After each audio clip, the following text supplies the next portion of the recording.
The eighth vulnerability, software and data integrity failure, is the eighth vulnerability from the WAS Top 10 from 2021, which is this module is part of the complete beginner path on TryHackMe and is the task number 18. So task number 18, software and data integrity failures. What is integrity?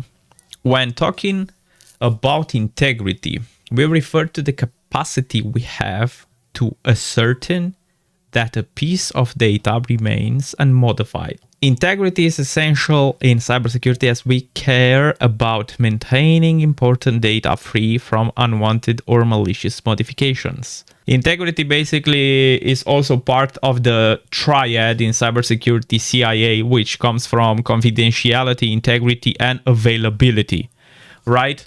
Integrity, the data remains unmodified. Integrity is essential in cybersecurity as we care about maintaining important data free from unwanted or malicious modifications. For example, say you are downloading the latest installer for an application.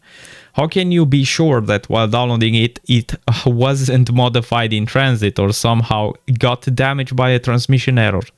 To overcome this problem, you will often see a hash sent alongside a file so that you can prove that the file you downloaded keeps its integrity and wasn't modified in transit. A hash or digest is simply a number that results from applying a specific algorithm over a piece of data. When reading about hashing algorithms, you will often read about MD5, SHA-1, SHA-256, or many others available.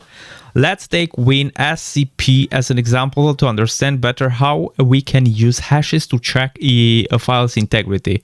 If you go to the SourceForge repository, you'll see that for each file available to download, there are some hashes public along. FreeSFTP, SCP, S3 WebDev, and FTP client for Windows. When you download that, you can check the hashes from certain installers, for example. So we also had a small description of what is a hash. We talked about this and we have videos on this channel about this. Simply put, hash is, let's take the example of a password. If you hash a password, basically that transforms that password into a fixed length string. As you can see over here, MD5, SHA-1, all are different bit sizes, right? Basically, this SHA-256 is the safest from these three. One more thing that I want to say about hashes, because you will hear about hashes and encryption. Hashes cannot be decrypted.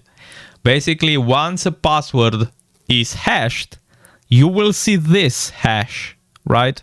It cannot be modified. That hash will be always that for that password.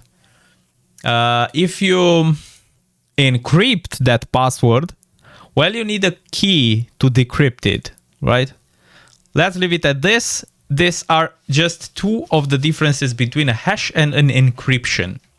These hashes were pre-calculated by the creators of WinSCP so that you can check the file's integrity after downloading.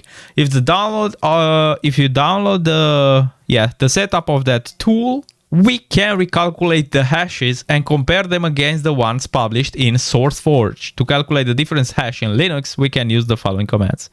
So basically, they published the hashes and we basically compare that. We do a mix and match, right? Because hashes, it will always be like this, right? It will be fixed. Since we got the same hash, we can safely conclude that the file we downloaded is an exact copy of the one on the website. So here we see the command md5sum for the installer of WinSCP. Here is the hash, and we basically see the hash for WinSCP, right? We basically see the hashes for those installers. Actually, it's one installer, right? And you can check them and you can see that it's exactly the same. Software and data integrity failures. This vulnerability arises from code or infrastructure that uses software or data without using any kind of integrity check. Since no integrity verification is being done, an attacker might modify the software or the data passed to the application, resulting in unexpected consequences. There are mainly two types of vulnerabilities in these categories: software integrity failures and data integrity failures. Answer the questions below, read above and continue. Awesome.